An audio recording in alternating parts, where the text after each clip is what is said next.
Paano gamitin si 1-1 tulad ni Omega Kelra? Isa sa mini Kelra ay si 1-1 at malalaman natin sa video ano ang strategies niya at kung paano ginagamit ito sa rank. Ang emblem na gamit niya ay Marksman na may Weakness Finder at Battle Spell ay Inspire. Isa sa strategy ni Kelra kay 1-1 ay i-off ang attack assist sa settings. Tapos sa early game, medyo mahina pa si 1-1 kaya lumikod lang muna kayo sa support nyo at kolektay ng CS. Kapag nag-level 4 na kayo, saka lang kayong pwede makapalag dahil sa ultimate nyo. Mag-farm lang kayo hanggang makakuha kayo ng 2 items, saka lang kayo pwede sumama sa clash. Dahil kailangan ni 1-1 ng items bago makakontribute. Magandang bait si 1-1 dahil sa second skill niya at ulti. Ito ang example ni Kelra na nagpapabait na mag-go sa kanya habang nakahintay ang kanyang 2 kakampi.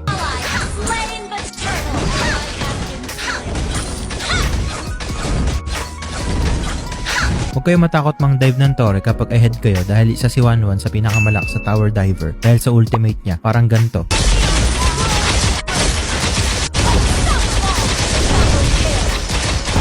Ang full build